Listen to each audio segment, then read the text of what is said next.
So we've cleaned this pond out. This is actually a pond filter, and we're going to turn this into a new fish pond. So the water's going to go in there. It's going to go through filter material, and it's going to go into here, which the plants will service, and then it goes into here, and from there it goes back to the main pond. So now we've got all the plants in place, they're all potted, and then what's going on in here is we have Kamahata mesh in there, and that's very coarse, so all the coarse stuff should fill in there. Then we've got some filter sponge, which is packed very loosely, so any other crap can settle in there. And then we've got another one that's packed quite tightly.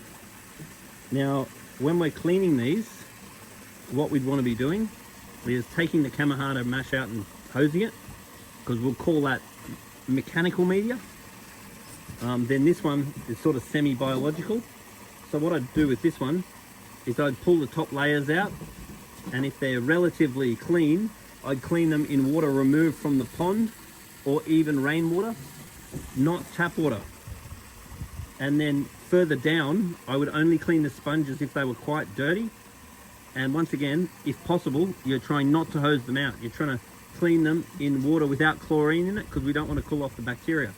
Now this last one, I would do the same thing, but this one is packed very tightly. So what we're hoping is that's quite deep. So we're hoping that the water comes across the top and the bacteria is grabbing the nutrients out of the water. And then we're hoping that the bottom stays relatively clean. So we're really only wanting to be cleaning these only when we have to. And we're only wanting to be cleaning them in water that you've removed from the pond, because that water will be treated. We're really not wanting to use tap water. And we're really only wanting to clean the bottom when it looks like it needs it. Because as the water goes across the top of this, then the nitrifying bacteria on the top is going to break the ammonia into nitrate, and then you're going to get denitrating and dephosphating bacteria formed deeper down. So that's why we really don't want to be cleaning them too often, and we don't want to clean them when we don't need to. But at the same time, we don't want it changing to mud. So we don't want it to be going to like a zero oxygen state where it could potentially discharge hydrogen sulfide, and we don't want it just mudding up. So as far as cleaning it's concerned, clean it when it needs it. And this is a very large filter, and this is going to handle a lot of waste. So basically, the more regularly these ones are cleaned, hopefully the less regularly this one needs to be cleaned. But there's a lot of variables, including trees. Residual trees are about the worst thing you can have over a pond, because all these leaves dropping into the pond are really not our friend. Yeah, so cutting some of them off would really help, because a residual tree over a pond is definitely not helpful for the pond. The pond just ends up filling up with leaf litter, which is all breaking down. I have an issue with birds. There are things like the balcony guard, and the balcony guard's wonderful for scaring off birds.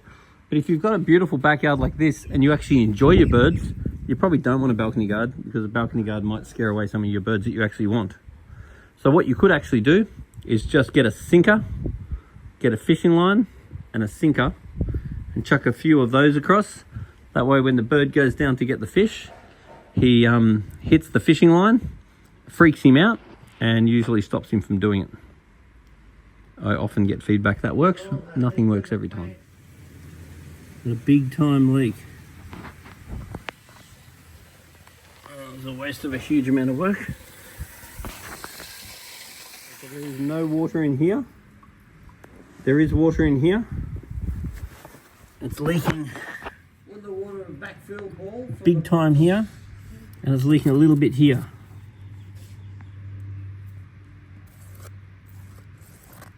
I've got a bit of a leak here. There's definitely some water running there. There's lots running here. So that one, that's where the leak is. That's different where it was before, Paul. So it's right where it was leaking before. It's still leaking now. So it's leaking here. That's where it leaked last time. Yeah. And it's now leaking here. Yeah. and a little bit here. Not so much. 1, 2. Now this is fully dry. There's a tiny bit of water there, and that's full.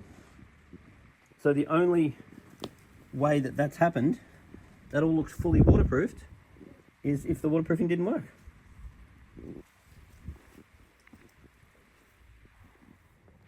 So where it joins, 1 at the bottom here, 1, 2 looks okay, 3 looks okay, and then 4.